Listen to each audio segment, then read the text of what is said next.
Hello students, after binomial theorem that we have done in our previous class, we have done algebraic expressions and binomial theorem.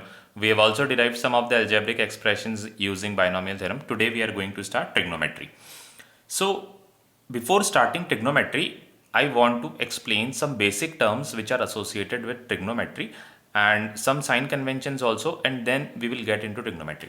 So first of all, the first term which is associated with trigonometry and very much used in the trigonometry is angles. So what is an angle? Angle क्या होता है?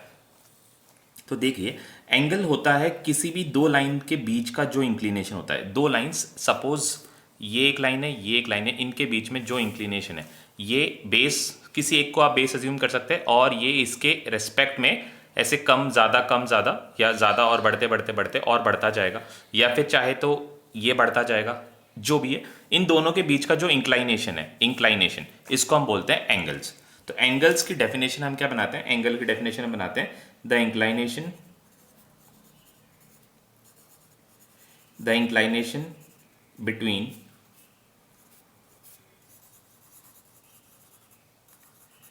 two lines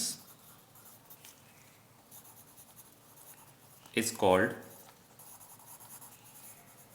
angles. The inclination between two lines is called angles. दो lines के बीच के inclination को angles बोलते हैं. Types of angles. Angles कितने तरह के होते हैं? Types of angles. एंगल्स तीन तरह के होते हैं. Number one is acute angle. Number two is right angle.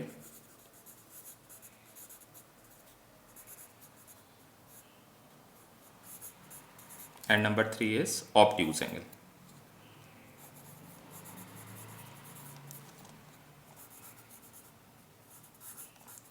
These are three major categories of angle. आपने रिफ्लेक्स एंगल भी पढ़ा होगा. रिफ्लेक्स एंगल क्या होता है? जो 180 डिग्री से ज़्यादा का एंगल होता है उसको हम रिफ्लेक्स एंगल बोलते हैं. वो थोड़ा सा कोर मैथमेटिक्स में अगर आप एंटर करते हो तो आपको काम में आएगा. यहाँ पर हमारे फिजिक्स में इतना काम में नहीं आने वाला. तो बेसिकली मैं तीनों एंगल्स के बीच में आपको कैटेगराइजेशन बता रहा हूँ. तो स्ट्रेट एंगल जो 180 डिग्री होता है, रिफ्लेक्स एंगल जो 180 डिग्री से ज़्यादा होता है, और एक होता है 360 डिग्री का एंगल या 0 डिग्री एंगल. दोनों में एक ही बात होती है.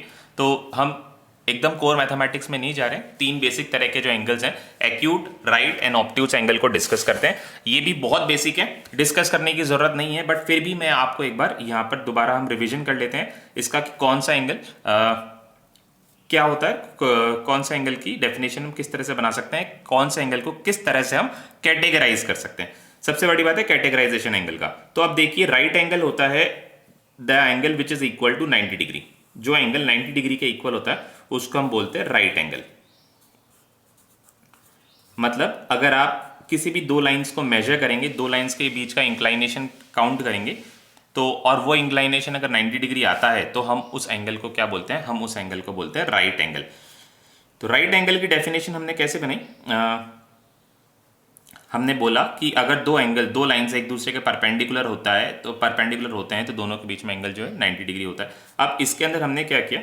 इसके अंदर हमने क्या करा? ये जो दोनों लाइंस थी, इन दोनों लाइंस के बीच में 90 डिग्री का एंगल था, और हमने क्या करा? इन दोनों लाइंस के जो बीच का पोर्शन है, इनको हमने 90 इक्वल पार्ट्स में डिवाइड कर दिया. 90 इक्वल सेगमेंट्स में डिवाइड कर दिया.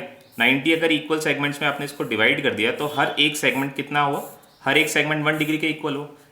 Each segment is equals to 180 degree. Each segment is equals to 1 degree. Each segment is 1 degree. 90 degree के एंगल को हमने 90 इक्वल पार्ट्स में डिवाइड कर दिया, और हर सेगमेंट किसके इक्वल है? हर सेगमेंट 1 डिग्री इक्वल है. तो 1 डिग्री की डेफिनेशन हमने कैसे बना दी? 1 degree is equals to 1/90th part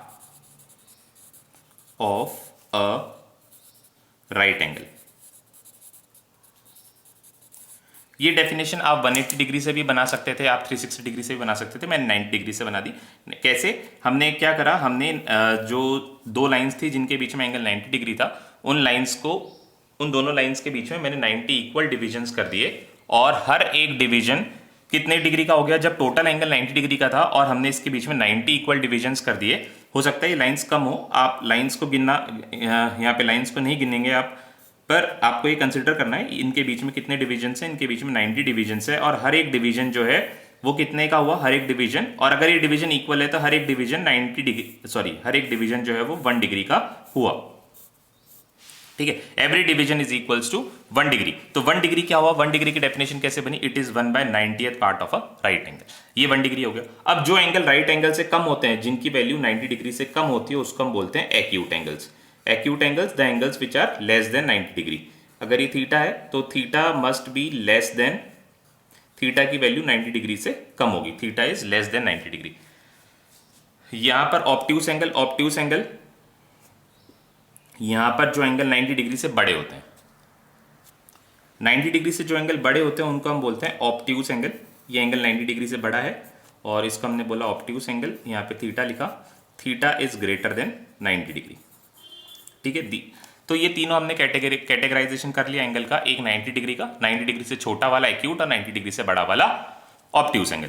तो यहां पर हमने एक मेजरमेंट जो आपने 10th क्लास में भी पढ़ा हुआ है, आप एंगल्स को डिग्री में मेजर करते हुए आए हैं, और हमने उसी में 3 कैटेगरीज हमने बांट ली एंगल्स की, एक 90 डिग्री, एक 90 डिग्री से छोटी और एक 90 डिग्री से बड़ी।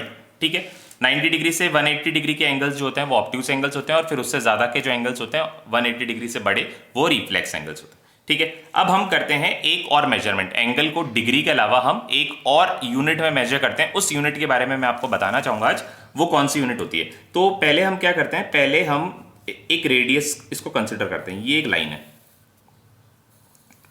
ठीक है, इस लाइन का एक एंड, इस लाइन का एक एंड मैंने यहां पर ओ पर फिक्स कर दिया, ये नहीं मूव कर सकती है, बस ये मूव कर सकती है।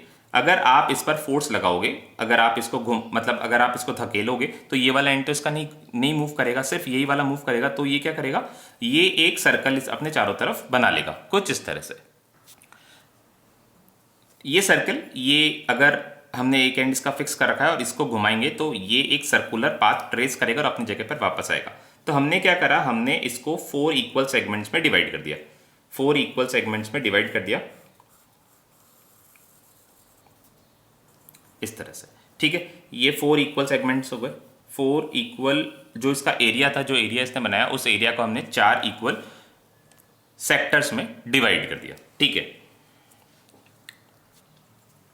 अब इसका जो रेडियस है, ये ए, ओ ए, इसकी एक पर्टिकुलर वैल्यू होगी। फॉर सपोज इसकी जो लेंथ है 1 2 3 4 5 6 7 यूनिट्स है, इसकी जो लेंथ है वो 7 यूनिट्स है। तो हमने क्या करा, ये जो आर्क है, इसका जो सर्कुलर ट्रैक था, ये सर्कुलर पाथ जो था, इस पाथ में भी हमने 7 इक्वल डिविजन्स बनाए,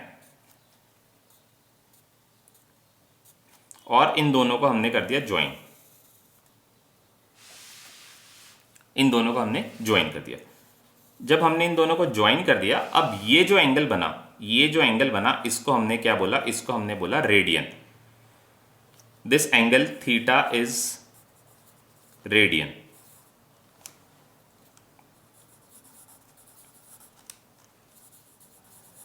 इसको हमने रेडियन क्यों बोला, क्योंकि ये जो एंगल है, इसने जो आर्क बनाई है उसकी वैल्यू किसके इक्वल है, उसकी वैल्यू रेडियस के इक्वल है, उसकी वैल्यू रेडियस के इक्वल है। तो हमने ये जो एंगल बनाया इसको हमने क्या बोला, रेडियन एंगल बोला। अच्छा, अब हम क्या करते हैं, इस पूरे सर्कल को रेडियंस में डिवाइड कर देते हैं, देखते हैं कितने रेडियंस हो पाते हैं।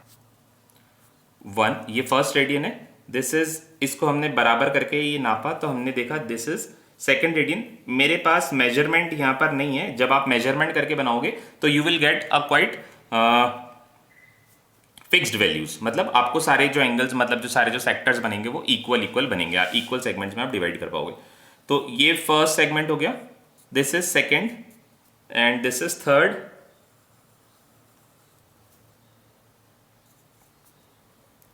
This is fourth, this is fifth, and this is sixth. ऐसे 6 सेगमेंट्स हमारे पास हो गए। ये वाली जो लाइन है, मैं यहाँ पे मार्क कर देता हूँ कि इसके रेडियस कौन से थे, ओ बी सी डी। ये तो हमने 4 अलग अलग सेगमेंट्स बनाए थे, 4 अलग अलग सेक्टर्स बनाए थे, और हर सेक्टर, और फिर हमने क्या किया, हमने इस पूरे चारों सेक्टर को इक्वल सेगमेंट्स में डिवाइड किया। एक सेगमेंट किसके इक्वल था? एक सेगमेंट जो था, एक सेगमेंट एक रेडियन के इक्वल था। तो this is first segment, this is second segment जो यहां से यहां तक है, और ये थर्ड सेगमेंट यहां से यहां तक है, फोर्थ सेगमेंट है यहां से यहां तक, फिफ्थ है यहां से यहां तक, सिक्स्थ है यहां से यहां तक। मेरे पास यहां पर एग्जैक्ट मेजरमेंट मैं इनका नहीं कर पाया, मैंने इनको प्रोटेक्टर से नहीं बनाया, रफली ड्रॉ करके मैंने आपको बताया। रफली ड्रॉ करके जब मैं आपको बता रहा हूं तो आप देख पा रहे होंगे कि यहां पर 6 रेडियंस बनाने के बाद, 6 सेगमेंट्स बनाने के बाद थोड़ी सी जगह खाली बच जाती है, थोड़ी सी जगह खाली बच जाती है। जब हमने इसको मेजरमेंट किया, हमने देखा कि ये 0.28 रेडियंस के बराबर है। कितने रेडियंस के बराबर है? 0.28 रेडियंस के बराबर है। तो हमने देखा कि जो 360 डिग्री होता है, 360 डिग्री किसके इक्वल हो गया? 360 डिग्री हो गया 6.28 रेडियंस के equal. 360 degree is equals to 6.28 radians के इक्वल हुआ।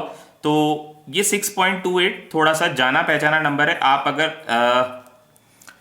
थोड़ा सा मेमोराइज करने की कोशिश करोगे, थोड़े से इसके फैक्टर्स निकालने की कोशिश करोगे, तो आप इसको पहचान जाओगे कि 6.28 क्या होता है। 6.28 होता है 2 मल्टीप्लाइड बाय 3.14 रेडियंस। ठीक है, 3.14 को आप बहुत अच्छे से पहचानते हो, 3.14 होता है पाई। तो 360 डिग्री 2 पाई रेडियंस के इक्वल हो गया। इसको थोड़ा सा और सिंप्लीफाई कर देते हैं, सिंपलेस्ट फॉर्म में लिख देते हैं, तो ये हो गया 180 degree is equals to pi radians. 180 degree कितने रेडियंस के बराबर हुआ? 180 डिग्री पाई रेडियंस के इक्वल हुआ। अगर 180 डिग्री पाई रेडियंस के इक्वल है तो 1 डिग्री किसके इक्वल होगा? 1 degree is equals to pi upon 180 radians. 1 degree is equals to pi upon 180 radians. अगर 1 डिग्री पाई अपॉन 180 रेडियंस के बराबर है तो 1 रेडियन जो है किसके इक्वल हो? 1 radian is equals to 180 degree, sorry 180 upon pi degrees के इक्वल हुआ। 1 रेडियन 180 अपॉन पाई डिग्रीज के इक्वल हुआ। तो ये हमने एंगल्स को नापने का एक और नया यूनिट पढ़ा है। वो क्या यूनिट है? वो है रेडियन। मतलब हम एंगल्स को किससे कंपेयर करेंगे? एंगल्स को हम पाई से कंपेयर करेंगे। एंगल्स को जब हम पाई से कंपेयर करते हैं तो कुछ एंगल्स देख लेते हैं, जैसे 180 डिग्री हो गया पाई रेडियन के इक्वल। ठीक है, 90 डिग्री कितना हो जाएगा? 90 डिग्री हो जाएगा पाई बाई 2 रेडियन के इक्वल। अगर 90 डिग्री पाई बाई 2 है तो 45 कितना हो जाएगा? 45 हो जाएगा, 45 इज पाई बाय 4। अगर 47 पाई बाय 4 है तो 45 पाई बाय 4 है, 45 पाई बाय 4 हो गया। और यहाँ पे 30 डिग्री अगर आप देखोगे 30 डिग्री पाई बाय 6 हो जाता है, और 60 डिग्री जो है 60 degree is pi by 3 radians. 60 degree is pi by 3 radians. इन सबकी यूनिट क्या है? सबकी यूनिट रेडियंस है। सब रेडियंस में मैंने एक्सप्रेस करें। तो अब आप एंगल्स को एक और यूनिट में मेजर करोगे, एंगल्स का एक और मेजरमेंट आप देखोगे। एंगल्स को हम रेडियंस में मेजर कर पाते हैं। और जो 1 रेडियन होता है, ये मैं आपको बता देता हूं, 1 रेडियन जब हमने इसको डिवाइड किया, आप देख सकते हैं, देखो 360 को 6.28 रेडियन से हमने करा है। तो अगर हम 1 रेडियन की कैलकुलेशन डिग्री में देखना चाहेंगे तो कितना हो जाएगा? 360 डिवाइडेड बाय 6.28। 360 को जब हमने 6.28 से डिवाइड करा तो ये आ गया 57.32 डिग्रीज के इक्वल आएगा। ठीक है, जब आप इसको मेजरमेंट करके देखोगे तो it would approximately equals to 57.32 degrees. तो 1 रेडियंस इसके 57.32 डिग्रीज के इक्वल होता है। और क्योंकि ये सब ग्रीस में हुआ है, ग्रीक और वहां पर जो टर्म थी वो, जब हम ये 57.32 बहुत ज्यादा ऑड लग रहा होगा आप लोगों को, बट क्योंकि ये सब ग्रीस में हुआ है तो ग्रीस में जो टर्म है, इसको जो होल नंबर में जो एक्सप्रेस करा है उन लोगों ने किस में करा है? पाई में एक्सप्रेस किया है। ठीक है, पाई में एक्सप्रेस किया है। तो जब इन्होंने इसको पाई में एक्सप्रेस किया है और पाई को जब हमने डिग्री में कन्वर्ट करा, वी गेट 57.32 डिग्रीज। तो पाई एक होल नंबर हो जाता था उनके लिए। और हमने जब आगे कैलकुलेशंस हमने इंडिया में देखते हैं, हम इसकी कैलकुलेशन जब हम करते हैं तो हम देखते हैं 57.32 डिग्रीज के इक्वल होता है, क्योंकि ये सब कुछ, ये सारी मैथमेटिक्स जो है ग्रीस में डेवलप हुई है। तो ये उस टाइम में पाई के नंबर्स में या पाई की टर्म्स में ये कैलकुलेशंस करी गई थी। तो इसीलिए 57.32 थोड़ा सा ऑड लगता है। ठीक है, तो ये हो गया हमारा एंगल्स का measurement in terms of radians. Degree को रेडियंस में हम कैसे कन्वर्ट कर सकते हैं। 1 रेडियन अगर डिग्री में देखोगे तो 57.32 डिग्रीज के इक्वल हो जाता है। तो जब हमने ये सब कैलकुलेशंस हमने करी और इसी से हमने सरकमफेरेंस की वैल्यू निकाली। सरकमफेरेंस ऑफ द सर्कल, ये जो सर्कुलर ट्रैक जो ये कंप्लीट हुआ है इसको हमने बोलते हैं सरकमफेरेंस। और ये सरकमफेरेंस किसके इक्वल निकल के आया? ये सरकमफेरेंस निकल कर आया 2 पाई आर के इक्वल निकल कर आया। मतलब 360 को जब हमने रेडियस से मल्टीप्लाई किया, 2 पाई रेडियंस को जब हमने आर से मल्टीप्लाई किया, देखो कितना ट्रैक कर लिया इसने, कितना डिस्टेंस इसने कवर कर लिया। इसने डिस्टेंस कवर कर लिया 2 पाई, मतलब ये जो डिस्टेंस है ये कितना हो गया, ये 2 पाई के इक्वल हो गया एंगल में देखा जाए। और जब हमने इसको लेंथ से मल्टीप्लाई करके देखा तो ये कितना आया, ये आ गया आर के इक्वल। देखो रेडियंस में एक कैलकुलेशन और होती है, मैं आपको सिखाता हूं। रेडियंस और आर के बीच में एक रिलेशन होता है, थीटा मतलब sorry angle is equals to arc upon radius. Arc upon radius. अब आपको आर्क की वैल्यू कैलकुलेट करनी है, आर्क, और एंगल आपने कितना कवर किया, एंगल आपने जब अपने पूरे सर्कुलर पाथ को ट्रेवल किया तो एंगल आपने कितना कवर किया, 2 पाई कैलकुलेट, 2 पाई जो एंगल है वो आपने कवर किया एंड दिस इज रेडियस। तो 2 पाई को जब आपने रेडियस से मल्टीप्लाई कर दिया तो ये जो डिस्टेंस निकल कर आई, this distance is called circumference. मतलब सरकमफेरेंस क्या है, सरकमफेरेंस आर की वो लेंथ है, सरकमफेरेंस आर की वो लेंथ है जिसमें आप क्या कर रहे हो, आप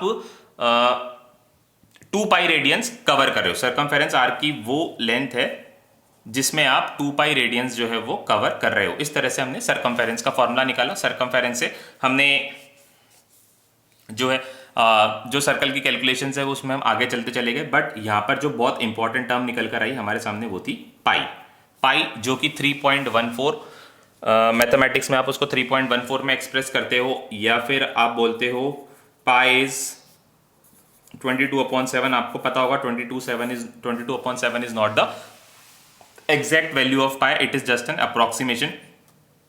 तो ये जो नंबर निकल कर आया 3.14, ये ग्रीस से आया था, और ग्रीस में वो लोग पाई की टर्म्स में सर्कल की कैलकुलेशन करते थे, और हमने जब पाई को सॉल्व किया तो इट इज इक्वल्स टू 3.14, और इसको हम सॉल्व भी नहीं कर पाए। इसकी जो लिमिट मतलब इसके जो डेसिमल्स हैं ये बहुत लंबे हैं और ये चलते गए, never ending, non terminating, non repeating decimals हैं इसके पास।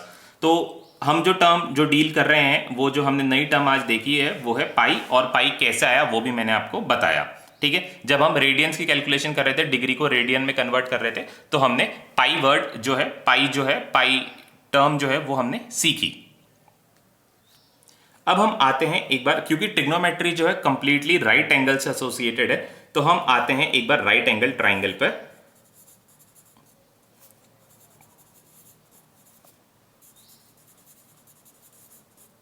राइट एंगल ट्राइंगल पर आते हैं हम एक बार वापस। राइट एंगल ट्राइंगल पर जब हम आए वापस तो हमने देखा इसके अंदर 3 साइड्स थी, क्योंकि हर ट्राइंगल में 3 साइड्स होती हैं, तो राइट एंगल ट्राइंगल में भी 3 साइड्स होगी, और 3 साइड्स में this is the right angle, 90 degree का एंगल है ये, और ये वाला एंगल हम मान लेते हैं, ये इस वाले एंगल पर हमें कैलकुलेशन करनी है तो हम ये इस एंगल को थीटा अज्यूम कर लेते हैं। ठीक है, अब इसकी 3 साइड्स के कुछ स्पेसिफिक नाम होते हैं। तो जो साइड 90 डिग्री के अपोजिट होती है, जो साइड 90 डिग्री के अपोजिट होती है, ये सामने होती है 90 डिग्री के जस्ट सामने वाली साइड, इसको हम बोलते हैं हाइपोटेनस। 90 डिग्री के जो अपोजिट साइड होती है उसको हम बोलते हैं हाइपोटेनस। और जो जो साइड जो है जिस साइड पर एंगल होता है, जिस साइड पर हाइपोटेनस इंक्लाइंड होता है, उसको हम बोलते हैं बेस। और इस एंगल के सामने वाली जो साइड होती है उसको हम बोलते हैं परपेंडिकुलर। इस एंगल के सामने वाली साइड परपेंडिकुलर। ठीक है, तो इसी तरह से एंगल्स हमारे चेंज होते रहते हैं, उसके अकॉर्डिंग आपको बेस, परपेंडिकुलर और हाइपोटेनस को आइडेंटिफाई करना आना चाहिए। हाइपोटेनस तो हमेशा सेम रहेगा, 90 डिग्री के सामने वाली साइड ही हाइपोटेनस रहेगी, बट परपेंडिकुलर और बेस चेंज होते रहते हैं। फॉर सपोज इस एंगल की आप कैलकुलेशन अगर आप कर रहे हो, let suppose this angle is alpha, अगर ये अल्फा है तो हाइपोटेनस के साथ इंक्लाइनेशन, ये वाला एंगल हाइपोटेनस के साथ एंगल है जो इंक्लाइनेशन है वो है अल्फा, और जिस लाइन के साथ इंक्लाइनेशन है उस लाइन को हम क्या बोलते हैं, बेस। अगर इसकी कैलकुलेशन आप कर रहे हो तो ये हो जाएगा बेस, और बेस के सामने वाली साइड इसको हम क्या बोलेंगे, perpendicular. This side is perpendicular, this side is perpendicular and hypotenuse will remain same. तो बेस और परपेंडिकुलर चेंज होते रहता है, हाइपोटेनस सेम रहता है। जब आप अल्फा ये वाला एंगल की कैलकुलेशन करोगे तो बेस और परपेंडिकुलर ये हो जाएंगे, और जब थीटा के लिए कैलकुलेशन करोगे तो परपेंडिकुलर और बेस सेम हो जाएंगे। आई सपोज कि थीटा अल्फा में आप कंफ्यूज नहीं हो रहे, हमने बस इन्हें एंगल्स, मतलब जो एंगल्स है उसको थीटा और अल्फा से हम डिनोट किया है। आप एक्स वाई जेड किसी से भी आप लोग डिनोट कर सकते हो। तो ये हमने कैटेगराइजेशन कर लिया राइट एंगल की तीनों साइड्स का, ठीक है। इसमें राइट एंगल में तीन साइड्स होती हैं, एक परपेंडिकुलर होती है, एक बेस होती है, और एक हाइपोटेनस होता है। बेस वो होता है जिससे हाइपोटेनस इंक्लाइंड होता है, हाइपोटेनस जिससे भी इंक्लाइंड होगा उसको हम क्या बोलेंगे, बेस बोलेंगे। और परपेंडिकुलर होता है बेस के सामने वाला एंगल, जो हमने रेफरेंस एंगल माना है, जो हमने रेफरेंस एंगल कंसीडर करा है, उसके सामने वाले एंगल को हम क्या बोलेंगे, उस सामने वाली साइड को हम क्या बोलेंगे, परपेंडिकुलर। और उसका और हाइपोटेनस जो रेफरेंस एंगल के साथ, हाइपोटेनस का रेफरेंस एंगल के साथ जो इंक्लाइनेशन है, ये जो सेगमेंट है, इस लाइन को हम क्या बोलेंगे, इसको हम बोलेंगे बेस, ठीक है। तो ये हो गए बेस, परपेंडिकुलर और हाइपोटेनस। अब हम एक एक करके सारे ट्रिग्नोमेट्रिक रेशियोज को आइडेंटिफाई करते हैं। तो हम नेक्स्ट टॉपिक है हमारा ट्रिग्नोमेट्रिक रेशियोज।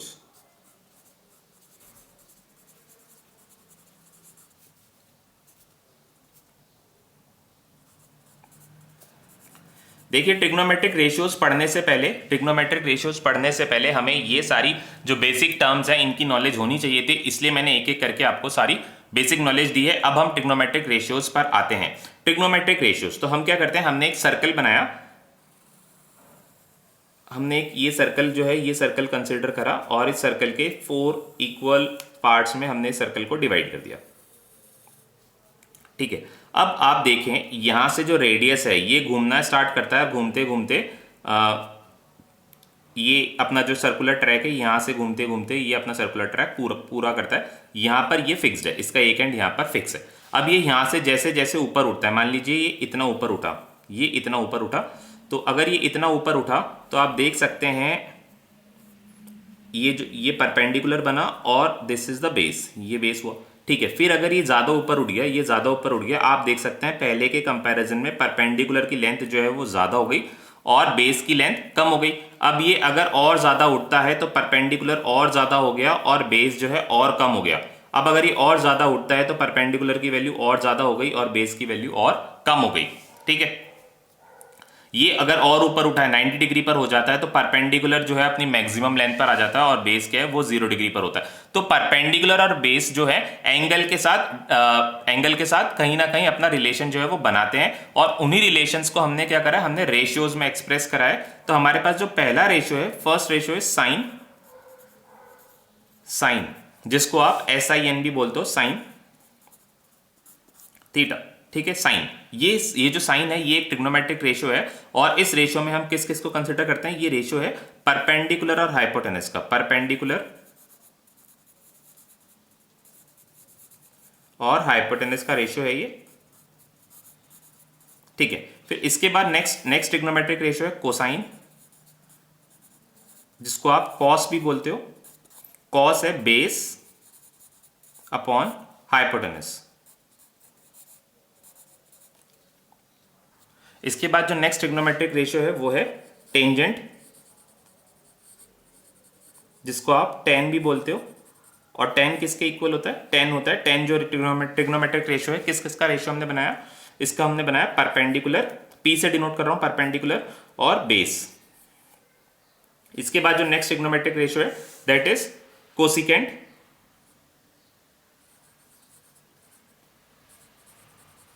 जिसको आप कोसेक भी बोलते हो, और ये होता है साइन का उल्टा, साइन का रेसिप्रोकल। तो this is hypotenuse upon perpendicular, perpendicular को P से डिनोट कर रहा हूं। नेक्स्ट इज सीकेंट, जिसको आप सेक भी बोलते हो, और ये है base upon hypotenuse upon base, hypotenuse is denoted, उसको ऐसे डिनोट कर रहे हैं, और बेस, ठीक है। और नेक्स्ट इज कोटेंजेंट, जिसको आप कॉट भी बोलते हो, and it is equals to base upon perpendicular. तो ये 6 ट्रिग्नोमेट्रिक रेशियोज हैं जिनको आप अगेन एंड अगेन बार बार यूज करोगे, इनके आपस में रिलेशंस आप पढ़ोगे और कुछ साइन कन्वेंशंस भी इसके अंदर होते हैं। अब हम नेक्स्ट टॉपिक जो स्टार्ट करने वाले हैं वो हम ट्रिग्नोमेट्रिक में साइन कन्वेंशन स्टार्ट करेंगे। देखिए यहां तक जो है नॉलेज आपने ऑलमोस्ट 10th क्लास में एक्वायर करी हुई है। कुछ चीजें जो आपको नहीं पता थी, रेडियन की कैलकुलेशन जैसे, वो मैंने आपको यहां पर एक्सप्लेन कर दी। अब हम एक नई टर्म पढ़ने वाले, नई रिलेशन हम पढ़ने वाले, या नई चीज हम पढ़ने वाले, वो है साइन कन्वेंशंस। अगर आपने 10th क्लास में पढ़े हैं तो बहुत अच्छी बात है, अगर आपने नहीं पढ़े हैं तो साइन कन्वेंशंस को आपको बहुत अच्छे से देखना है। अदरवाइज बच्चे साइन कन्वेंशंस में बार बार मिस्टेक करते रहते हैं। तो साइन कन्वेंशन में मिस्टेक बिल्कुल नहीं होनी चाहिए, क्योंकि साइन कन्वेंशन का हमारे फिजिक्स में बहुत बड़ा रोल होता है। क्योंकि फिजिक्स में हम बहुत सारी क्वांटिटीज ऐसी पढ़ते हैं जिसमें पॉजिटिव नेगेटिव का बहुत ज़्यादा इंपॉर्टेंस होता है। तो साइन कन्वेंशंस में आपको बिल्कुल भी गलती नहीं करनी है, साइन कन्वेंशंस को आपको बहुत ध्यान से पढ़ना है। नेक्स्ट टॉपिक है साइन कन्वेंशंस। साइन कन्वेंशंस में क्या करते हैं हम, ये जो क्वाड्रेंट है, ये सर्कल आपके लिए बहुत इंपॉर्टेंट है। ये बार बार मैं यूज कर रहा हूं आपको समझाने के लिए। आप भी इसके यूज को बहुत अच्छे से समझना कि किस तरह से हम इस सर्कल को कैसे यूज कर रहे हैं और कहां पर यूज कर रहे हैं। ठीक है, अब आप देखें, ये 4 क्वाड्रेंट्स हैं। कार्टेशियन प्लेन के 4 क्वाड्रेंट्स आपने पढ़े हैं, first quadrant, second quadrant, third quadrant and fourth quadrant. First quadrant में क्या होता है, फर्स्ट क्वाड्रेंट में x पॉजिटिव और y भी पॉजिटिव, सेकंड क्वाड्रेंट में y पॉजिटिव और x नेगेटिव, थर्ड क्वाड्रेंट में क्या होता है, x भी नेगेटिव और y भी नेगेटिव, फोर्थ क्वाड्रेंट में क्या होता है, फोर्थ क्वाड्रेंट में x पॉजिटिव होता है और y नेगेटिव होता है। मैं यहाँ पर एक एक करके सारे रेशियोज आपके लिए लिख देता हूँ। अगर किसी बच्चे को यहाँ पर याद नहीं होंगे तो हम यहाँ से उसको देख लेंगे, जिससे कि आपको बार बार पेज टर्न करने की जरूरत नहीं पड़े। Sine is perpendicular upon hypotenuse, cos is base upon hypotenuse. क्योंकि अभी अभी आप लोगों ने 10th के एग्जाम दिए हैं तो सबको ये ट्रिग्नोमेट्रिक रेशियोज जो है वो टिप्स पर होंगे। tan is perpendicular upon base, cosec, cosec क्या होता है, cosec is hypotenuse upon perpendicular. Next is secant, sec it is equals to hypotenuse upon base, और next is cotangent, cot, cot is base upon perpendicular. अब मैं आपको जो term सिखाऊंगा, हम 6 मतलब ये जो 6 टर्म्स हैं, 6 ट्रिग्नोमेट्रिक रेशियोज हैं, इन 6 पर बात नहीं करके 3 पर बात करेंगे। अगर 3 पर हम बात करेंगे, ये जो बाकी बचे हुए 3 हैं ये इनके रेसिप्रोकल हैं। ठीक है, तो हम बात करते हैं फर्स्ट सेगमेंट की। फर्स्ट सेगमेंट में आप देखिए, फर्स्ट सेगमेंट में ये एक एंगल की हम बात करते हैं, ये एंगल। ठीक है, यहां पर देखिए परपेंडिकुलर की लेंथ अगर आप मेजर करोगे, परपेंडिकुलर ये लेंथ अगर आप मेजर करोगे तो ऑब्वियसली आप y एक्सिस पर करोगे। यहां पर मैं x और y लिख देता हूं, ये पॉजिटिव है, यहां पर x जो है ये नेगेटिव है और यहां पर y नेगेटिव है। ठीक है, तो आप इसको, ये जो अगर ये एंगल थीटा है और अगर आप थीटा के सामने वाली लाइन, हमने क्या बताई थी, थीटा के सामने वाली लाइन क्या होती है, परपेंडिकुलर होती है। तो अगर आप परपेंडिकुलर को मेजर करोगे तो आप y एक्सिस पर मेजर करोगे, तो यहां पर परपेंडिकुलर की जो वैल्यू है वो कैसी है, पॉजिटिव। परपेंडिकुलर की वैल्यू पॉजिटिव है और बेस भी क्या है, बेस भी यहां पर पॉजिटिव है। परपेंडिकुलर और बेस, देखिए हम हाइपोटेनस को भी कंसिडर नहीं कर रहे, हम सिर्फ परपेंडिकुलर और बेस की टर्म्स में बात कर रहे हैं। हाइपोटेनस को एक बार भूल जाओ। तो यहां पर परपेंडिकुलर भी पॉजिटिव है और बेस भी पॉजिटिव है। ठीक है, अगर परपेंडिकुलर और बेस दोनों पॉजिटिव है, परपेंडिकुलर की कैलकुलेशन हम किस में करते हैं, परपेंडिकुलर को हम साइन में यूज करते हैं और बेस को हम कहां पर यूज करते हैं, कॉस में यूज करते हैं। ठीक है, अगर परपेंडिकुलर और बेस दोनों पॉजिटिव है तो यहां पर साइन और कॉस, ये जो क्वाड्रेंट है फर्स्ट क्वाड्रेंट, यहां पर साइन और कॉस दोनों कैसे हैं, दोनों पॉजिटिव है। यहां पर साइन और कॉस दोनों पॉजिटिव है, सिर्फ परपेंडिकुलर और बेस की बात कर रहे हैं हम। अब यहां पर देखिए, ये जो एंगल है, ये देखिए यहां पर ये थीटा है, अगर ये थीटा है तो यहां पर अब आप परपेंडिकुलर की वैल्यू देखिए, परपेंडिकुलर कैसा है, परपेंडिकुलर पॉजिटिव है। परपेंडिकुलर पॉजिटिव है मतलब साइन कैसा है, साइन तो हो गया पॉजिटिव, क्योंकि साइन को हम किस में मेजर कर रहे हैं, परपेंडिकुलर में मेजर कर रहे हैं, साइन पॉजिटिव। पर बेस को देखिए, बेस यहां पर नेगेटिव एक्स एक्सिस पर आ गया, तो साइन कॉस कैसा हो जाएगा, कॉस नेगेटिव हो जाएगा। तो यहां पर साइन पॉजिटिव है, कॉस नेगेटिव है। थर्ड क्वाड्रेंट में आइए आप। थर्ड क्वाड्रेंट में ये देखिए, यहां पर अगर ये एंगल हो जाता है, इस एंगल की अगर हम बात करते हैं तो यहां पर देखिए, यहां पर बेस भी नेगेटिव है और परपेंडिकुलर भी नेगेटिव है। अगर बेस और परपेंडिकुलर दोनों नेगेटिव है तो यहां पर साइन और कॉस ये दोनों कैसे होंगे, ये दोनों ही नेगेटिव होंगे। फोर्थ क्वाड्रेंट में आ जाइए आप। फोर्थ क्वाड्रेंट में देखिए, फोर्थ क्वाड्रेंट में क्या है, फोर्थ क्वाड्रेंट में ये जो बेस है ये पॉजिटिव है। अगर बेस पॉजिटिव है तो कॉस तो हो गया हमारा पॉजिटिव, क्योंकि कॉस हम किस में मेजर कर रहे हैं, बेस में मेजर कर रहे हैं। और परपेंडिकुलर कैसा है, परपेंडिकुलर नेगेटिव है। अगर परपेंडिकुलर नेगेटिव है तो परपेंडिकुलर को किस में, परपेंडिकुलर की मेजरमेंट या साइन की मेजरमेंट हम किस में करते हैं, परपेंडिकुलर में करते हैं। तो साइन हमारा क्या हो जाएगा, साइन हमारा नेगेटिव हो जाएगा। तो अगर मोटा मोटा हम ध्यान रखें तो मोटा मोटा हम इस तरह से इसको ध्यान रखते हैं कि फर्स्ट क्वाड्रेंट में साइन और कॉस दोनों पॉजिटिव होते हैं, ठीक है, साइन और कॉस दोनों पॉजिटिव होते हैं। सेकंड क्वाड्रेंट में साइन पॉजिटिव और कॉस नेगेटिव। थर्ड क्वाड्रेंट में साइन भी नेगेटिव, कॉस भी नेगेटिव। और फोर्थ क्वाड्रेंट में कॉस पॉजिटिव, साइन नेगेटिव। इसको हम ध्यान रखते हैं ऑल सिल्वर टी कप्स, ठीक है, ऑल सिल्वर टी कप्स। मतलब यहां पर सारे ट्रिग्नोमेट्रिक रेशियोज जो हैं वो पॉजिटिव रहेंगे। यहां पर साइन पॉजिटिव होगा, यहां पर टी मतलब टेन थीटा, टेन थीटा जो है वो पॉजिटिव होगा। और यहां पर क्या होगा, सी, कप का सी। तो यहां पर जो है कॉस थीटा जो है वो पॉजिटिव होगा। All silver T cups, first second third fourth. First quadrant में सारे पॉजिटिव, सेकंड क्वाड्रेंट में साइन पॉजिटिव, थर्ड क्वाड्रेंट में टेन पॉजिटिव और फोर्थ क्वाड्रेंट में कॉस पॉजिटिव। ये जो टेन होता है, अभी हम रिलेशन में मैं आपको बताऊंगा और आपने 10th क्लास में भी पढ़ा होगा कि जो टेन थीटा होता है साइन और कॉस का रेशियो होता है। तो साइन अपॉन कॉस जब आप करोगे तो नेगेटिव और नेगेटिव दोनों मिलकर क्या हो जाएंगे, पॉजिटिव हो जाएंगे। तो इसलिए हमारा जो टेन है वो कैसा बना, वो पॉजिटिव बना, ठीक है। अब हम स्टडी कर लेते हैं कुछ ट्रिग्नोमेट्रिक रिलेशंस।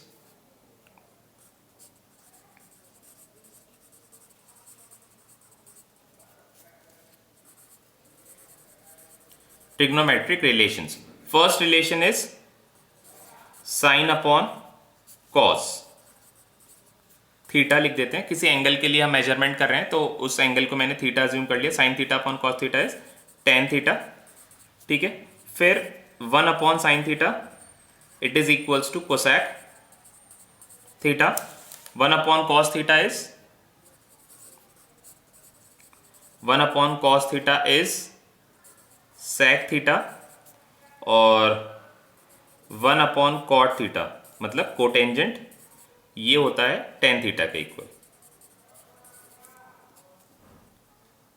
इसके बाद आपने कुछ इंपॉर्टेंट ट्रिग्नोमेट्रिक रिलेशंस भी पढ़े होंगे। स्क्वायर एंगल रिलेशन पढ़ा होगा। जैसे हम देखते हैं फिफ्थ रिलेशन में आपने पढ़ा होगा, एक स्क्वायर रिलेशंस पढ़े होंगे, sine square theta plus cos square theta is equals to 1। ये रिलेशन बहुत इंपॉर्टेंट है, हम इसको बार बार यूज करते हैं। इसके बाद आपने पढ़ा होगा 1 plus tan square theta, this is equals to sec square theta. और एक और रिलेशन आपने पढ़ा होगा 1 plus cot square theta is equals to cosec square theta. ये आइडेंटिटीज हमें ध्यान रखनी है, टिप्स पर होनी चाहिए हमें आइडेंटिटीज, क्योंकि जैसे sec square theta 1 plus tan square theta हो गया। अगर आपसे टेन स्क्वायर थीटा की वैल्यू पूछी जाए तो आपको तुरंत ये ध्यान आ जाना चाहिए टेन स्क्वायर थीटा कैसे रिलेट होता है सेक से। टेन स्क्वायर थीटा होता है सेक स्क्वायर थीटा माइनस 1। ये 1 यहाँ जाके क्या हो जाएगा, नेगेटिव हो जाएगा। इसके बाद हम पढ़ते हैं एंगल की टर्म्स में रिलेशंस। जैसे एक रिलेशन होता है, ये देखिए, साइन माइनस थीटा। अगर साइन माइनस थीटा होता है, साइन माइनस थीटा जो होता है इसको हम किसके इक्वल लिखते हैं, माइनस साइन थीटा के इक्वल लिखते हैं। Sine minus theta is minus sine theta. इसके बाद cos minus theta, cos minus theta, cos minus theta किसके इक्वल हो जाएगा, ये कॉस थीटा के इक्वल रहता है। Cos minus theta is cos theta. अब ये माइनस थीटा क्या होता है, माइनस थीटा मैं आपको एक्सप्लेन करता हूं क्या होता है। ये देखिए,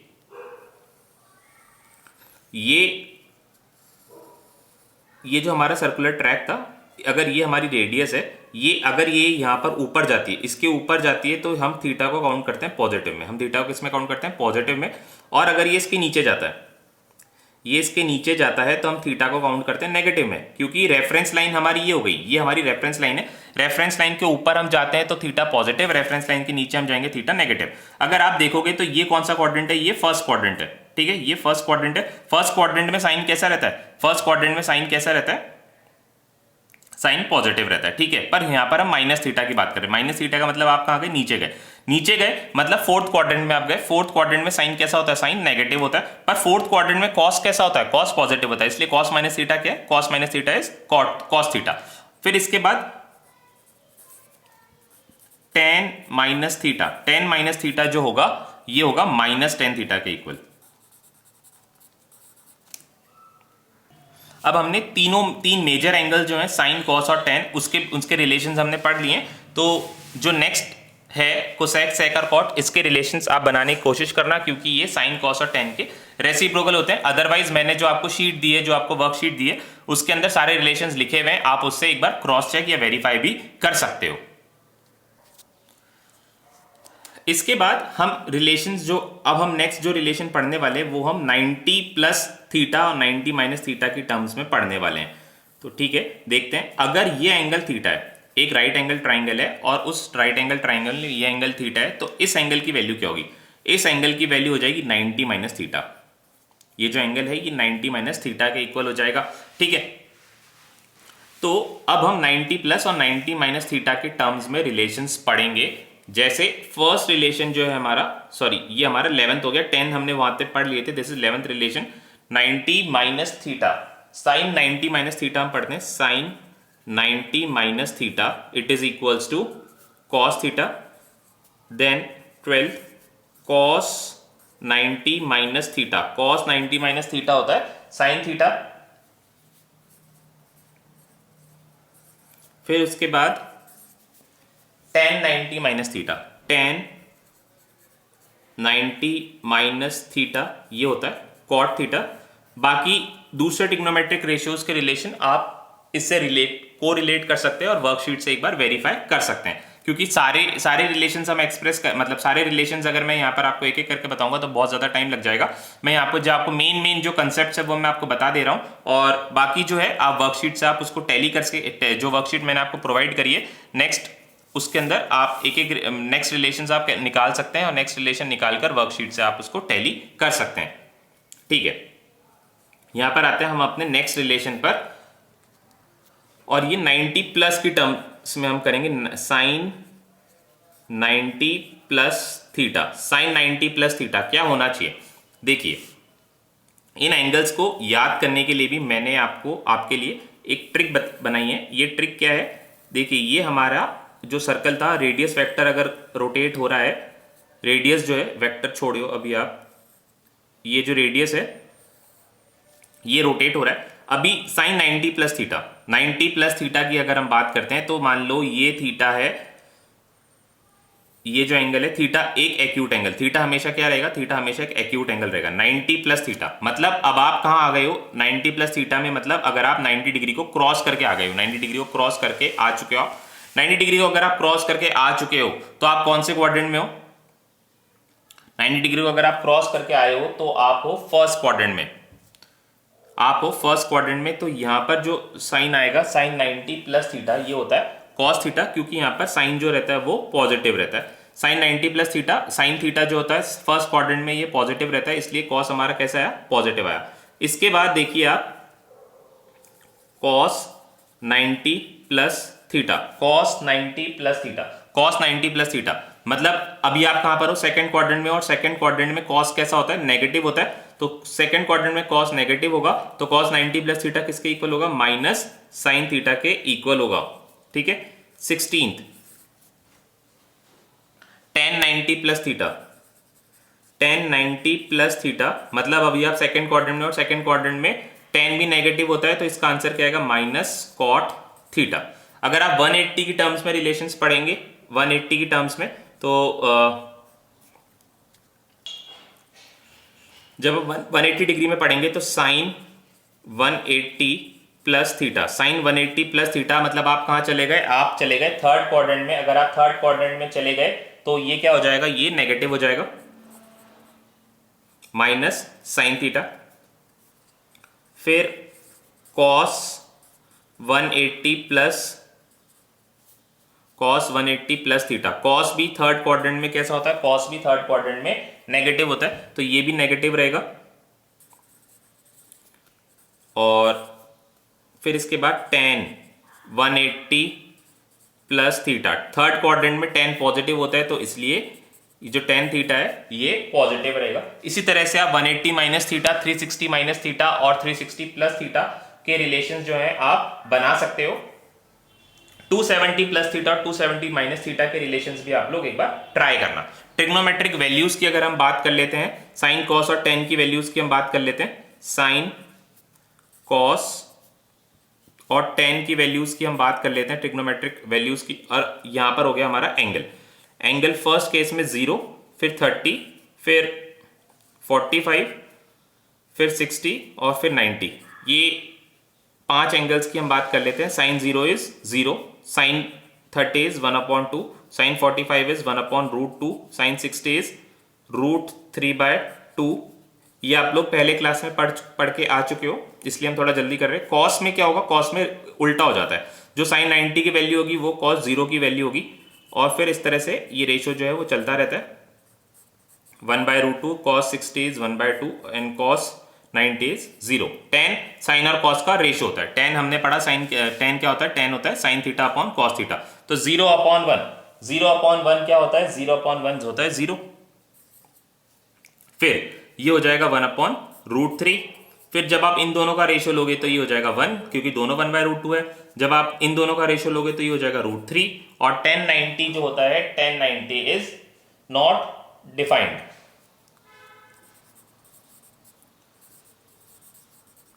tan 90 नॉट डिफाइंड क्यों होता है? क्योंकि यहां पर डिनोमिनेटर में क्या आ गया? 0। जिसके भी डिनोमिनेटर में 0 आ जाएगा उसको हम नॉट डिफाइंड बोलते हैं। ठीक है, इनफाइनाइट हो जाती है वो क्वांटिटी, नॉट डिफाइंड। ठीक है, अब हम क्या करते हैं, ट्रिग्नोमेट्री के कुछ और इंपॉर्टेंट फॉर्मूले भी पढ़ लेते हैं। सम इंपॉर्टेंट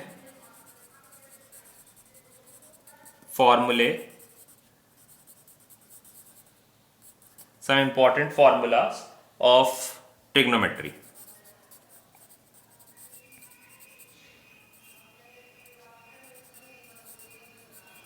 फर्स्ट से स्टार्ट करते हैं हम। बेसिक फॉर्मूला जो होता है, दो एंगल्स का सम, sign A plus B. Sine A plus B क्या होता है? साइन ए प्लस बी होता है sign A cos B plus cos A sine B. फिर इसके बाद कॉस ए प्लस बी, तो ये हो जाएगा cos A cos B minus sine A sine B.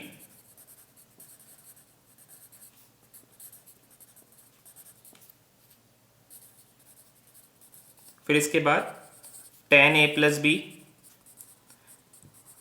tan a plus B को आप इस तरह से एक्सप्रेस कर सकते हो, tan a plus tan b, tan a plus tan b upon 1 minus tan a tan b।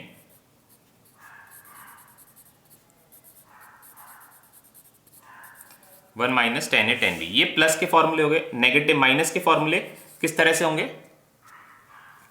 Sign a minus B, sine a minus B. ये क्या होगा? साइन a माइनस बी हो जाएगा sine a cos b minus cos a sine b।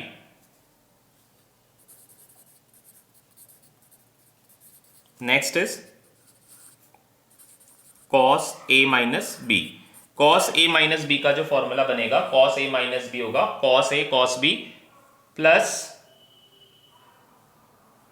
Sign a sine b।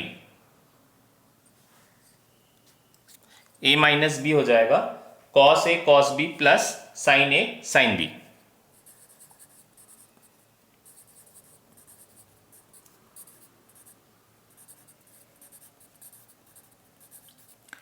और tan a plus B हो जाएगा, sorry tan a minus B हो जाएगा, tan a minus B.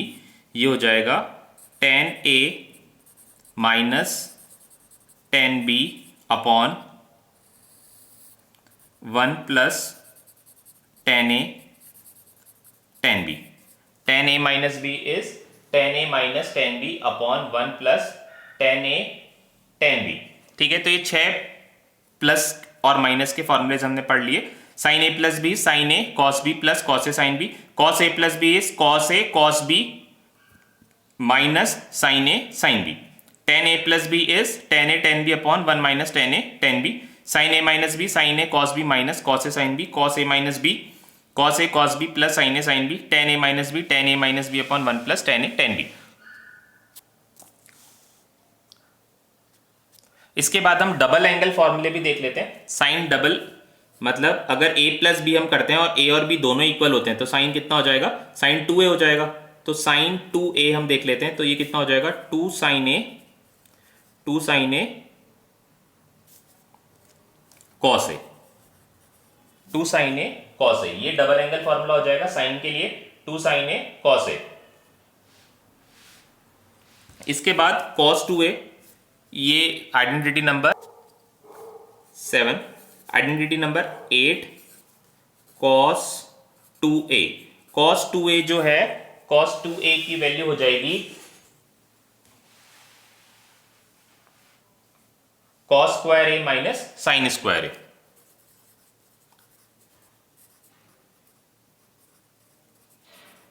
cos square A minus sine square ए, अगर आप इसको interchange करोगे, ये cos स्क्वायर ए को आप क्या लिख सकते हो 1 माइनस साइन स्क्वायर ए लिख सकते हो।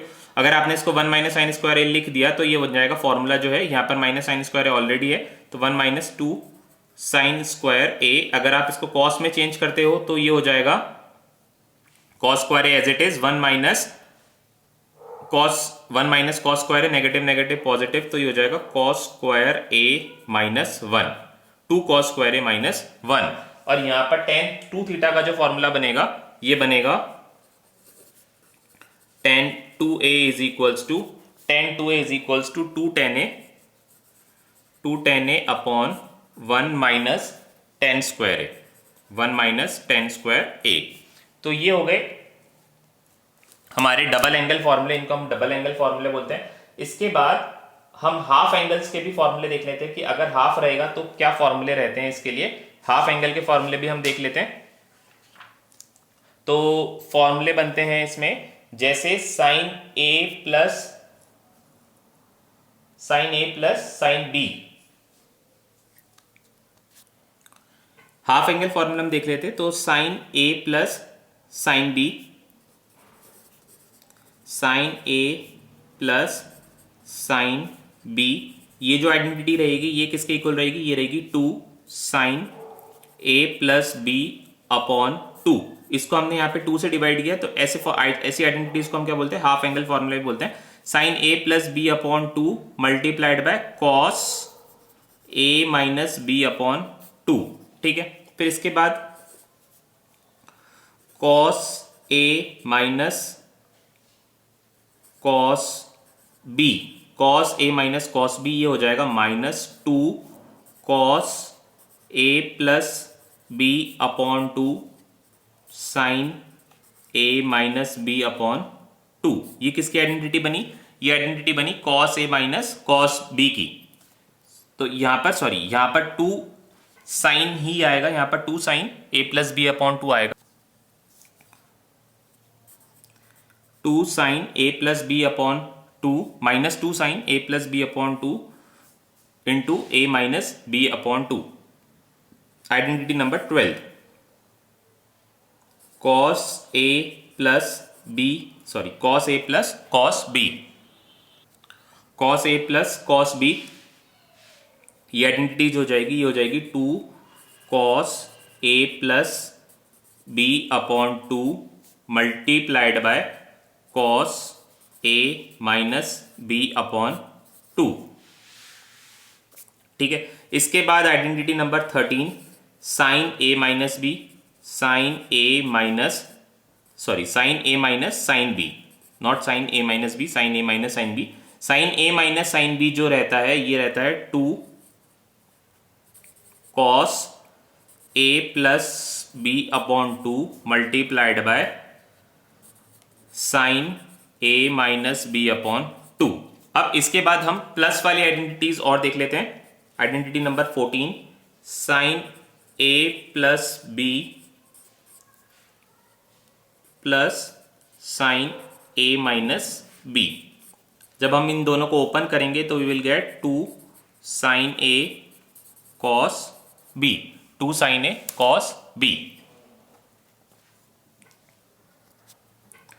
Next is sine A plus B minus sine A minus B. जब आप इसको ओपन करोगे, सिंप्लीफाई करोगे, क्योंकि हमने दोनों की आइडेंटिटीज पढ़ी थी, साइन ए प्लस बी भी हमने पढ़ा है, साइन ए माइनस बी भी हमने पढ़ा है, ठीक है। जब इन दोनों को सॉल्व करके आप ओपन करोगे तो you will get 2 cos A sine B. Next is cos A plus B plus cos A minus B.